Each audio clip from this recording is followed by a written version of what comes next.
For today's video, pag-uusapan na naman ulit natin itong si Maya Advance Loan ni Maya Business kung saan may utang ako sa kanya and na-overdue na naman ako sa kanya ng almost 5 days.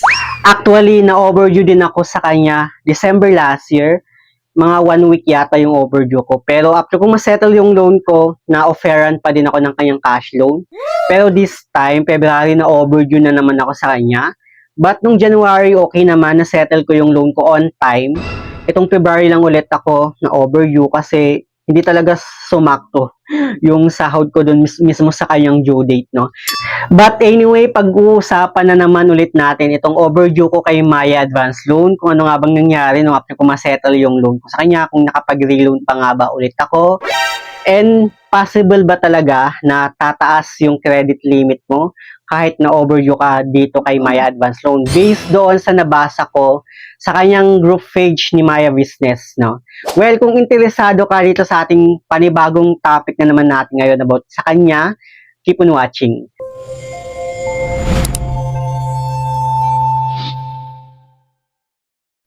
Hello guys, it's Ciel Mariano and welcome back to my YouTube channel. At kung hindi ka pa nakakapag-subscribe sa aking channel, please subscribe dahil palagi ako nag-share ng mga experience ko at nag-review ng mga OLA or online lending platform kung legit ba o hindi ito sa ating channel. So, pag-uusapan na naman ulit natin itong si Maya Advance Loan ni Maya Business. And baka meron na namang magtatanong dyan sa inyo no, kung magkapareho nga ba itong si Maya Advance Loan at si Maya Credit.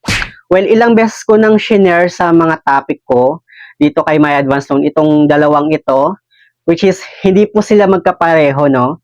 Si Maya Advance Loan ay makikita natin sa application ni Maya Business. And si Maya Credit naman ay makikita natin sa application mismo ni Maya e-Wallet. If ever naman nahanapin nyo sila sa Google Play Store, ito yung application ni Maya Business. At dyan natin makikita yung offer niya na Maya Advance Loan. At ito naman yung kay Maya e-Wallet. At dyan naman natin makikita yung Maya Credit, no? Pero kahit magkaiba po sila, pareho naman sila ng company or owner kasi isa lang yung owner nila, which is si Maya Philippines Incorporation. Actually, marami na akong nagawang video about dito kay Maya Advance Loan at kung paano ko nagkaroon ng offer sa kanya, no? So, if ever na may time kayong hanapin dyan sa mga video ko, hanapin nyo lang. Pero kung wala naman, at tamad kayong maghanap, ilalagay ko lang dyan sa my description box or sa may comment section yung link ng mga video ko about sa kanya. And marami akong mga shinare doon kung paano ako nagkaroon ng offer dito kay Maya Advance Loan. Anyway, back to our topic. So dito na nga, na-overdue nga ako dito kay Maya Advance Loan this February. And na-overdue din ako sa kanya nung last December. Meron akong ginawang vlog about sa kanya. Ayan siya guys, yung kanyang thumbnail. Or ilalagay ko lang sa may description box or sa may comment section yung link if ever na gusto nyo panoorin yan. But ayun na nga, no, na-overdue ako sa kanya this February. And medyo sobrang kabadong-kabado. Kasi nung December na-overdue nga ako, no? And nakapag-reloan naman ako sa kanya after ko ma-settle yung loan ko. Parang 1 week akong na-overdue doon. And then, dito naman is 5 days lang yung overdue ko. Pero sobrang kabadong-kabado ako. Kasi nga, baka pag once na isettle ko yung loan ko, baka hindi na ako maka-reloan, hindi na ako ma-offeran, or baka ma-reject na ako.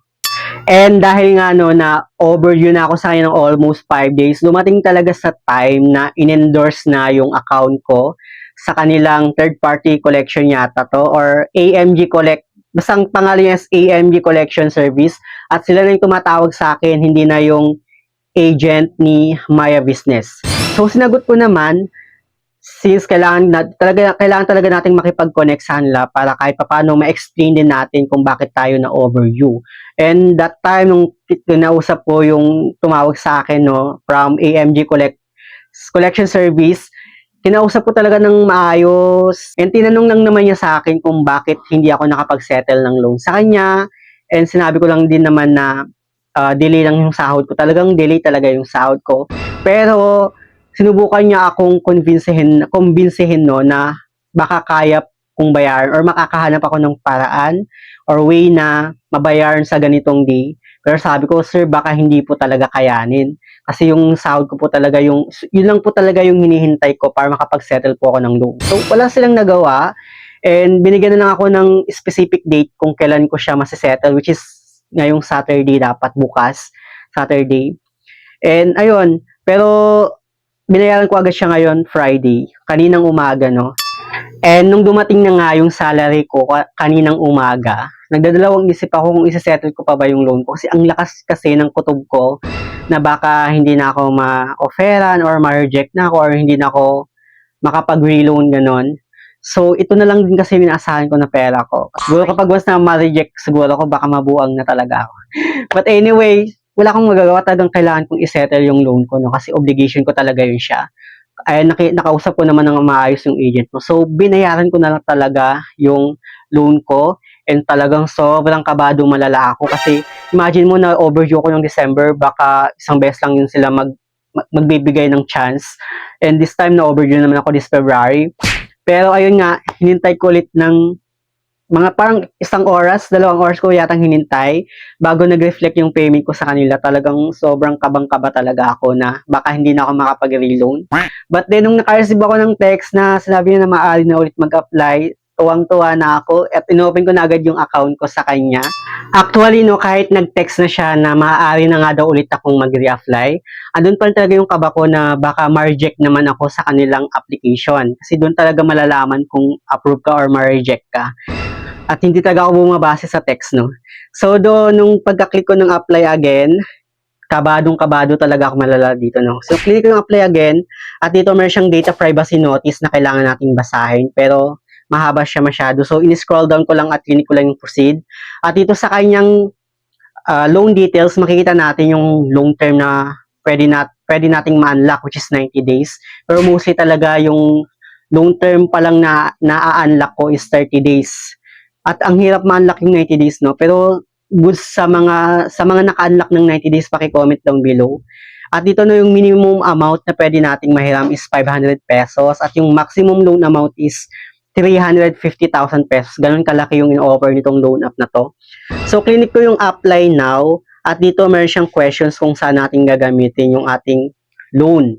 May operational fund, startup fund, remittance fund, personal loan, or others. Mostly, yung pinipili ko talaga dito is personal loan. So, click ko yung personal loan. At dito, sobrang nagulat talaga ako.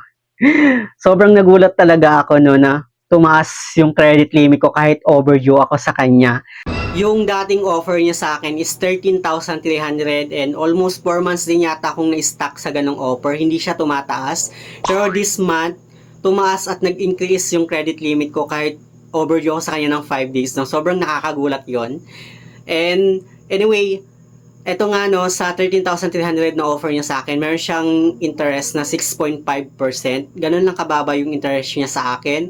And sabi naman ng iba is magkakaiba daw yung in-offer na interest itong si Maya Advance Loan. Pero sa akin, 6.5% lang sa akin. Which is good na yun sa akin, no? In 30 days. Tapos kapag once na overdue ka dito, meron siyang 5% na one-time penalty na 5%. So dito nga no, sobrang tuwang-tuwa talaga ako sa good news niya sa account ko. Yung dating credit limit ko na 13,300 na na-stuck lang doon, ngayon tumaas siya ng 17,300 na offer niya sa akin. Kahit overdue pa ako sa kanya. Talagang grabe yung di ko talaga to ine-expect kasi akala ko talaga same pa din yung ma-offer niya sa akin since na-overdue nga ako sa kanya. Pero kasi doon sa group sa Facebook ni Maya Business, merong nag-share doon ng kanyang experience na na-overdue siya dito kay Maya Advance Loan. Pero nagulat din daw siya na tumaas yung credit limit niya. So, legit pala talaga no na kahit na overdue ka sa kanya, tumataas pa yung credit limit natin. So, parang almost 4,000 din yung in-increase ng credit limit ko sa kanya, no? Anyway, sa pagdating naman sa kanyang long term, dito medyo disappointed pa rin ako sa kanya kasi 30 days pa din yung offer niya sa akin. Hindi ko pa na-unlock yung 90 days or kahit man lang yung 60 days niya. Actually guys, no, lalo na sa mga walang source of income dyan, may hirapan kayo kapag once nag-renab nyo itong offer niya na 17,000. Which is talagang mabigat siya every 30 days talaga kung wala kang source of income. Anyway guys, no, 17,300 yung pinaka-offer niya pero 17,000 lang yung grinab ko. At dito nga no, sa kanyang loan details, dun sa 7,000, yung service fee niya is 1,105 pesos. Makikita natin dito yung interest niya, no, which is 6.56% in just 30 days. And yung total na babayar natin sa kanya is 18,105 pesos. Pagdating naman sa kanyang other details, no, dito yung ma-receive lang natin na loan amount is 16,989.52 pesos. Kasi meron siyang documentary stamp tax na 10.48 pesos. Yun yung kaltas niya lang. Which is good na yun guys, no? Sobrang baba na yun. So, grinab ko nga yung offer niya at pumasok naman siya sa Maya Business Wallet ko. At dito, no, binang transfer ko na siya sa GCash ko. Pero dito may service fee siya na 10 pesos. Which is dati wala talaga siyang service fee. Buong-buo mo siyang masasend sa GCash mo. At even kapag once na nakaka-receive ka ng pera galing sa ibang bank, papunta sa Maya Business account mo, wala siyang kaltas. Ngayon may kaltas na siya ng 5 pesos. So, yun lang naman yung update ko dito kay Maya Advance Loan. Yes, possible pa na tumaas yung credit limit natin sa kanya kahit na overdue tayo, no? Basta makipag-connect lang tayo sa mga agent ni Maya Business, dapat talagang sagutin natin yung tawag nila. Yun talaga yung ginagawa ko and talagang dapat maayos tayong makipag-usap sa kanila, no? If ever naman nag-grab mo yung offer pero wala kang source of income pero capable ka naman magbayad sa every week, ganon, pwede mo nang bayaran siya every week, mag-down ka ng 2,000, 3,000, ganon, para pagdating ng due date mo, hindi ka na mabibigatan. Pwede yun. So, yun lang naman yung gusto kong i-share about dito sa experience ko kay Maya Advance Loan na overdue ako. Sana meron kayong natutunan, no? Anyway, sa mga hindi pa pala nakapag-subscribe sa aking YouTube channel, please don't forget to like, share, and subscribe. Click the notification bell para lagi kang updated sa aking mga susunod na video. Thank you guys, thank you for watching, and see you on my next video. Bye!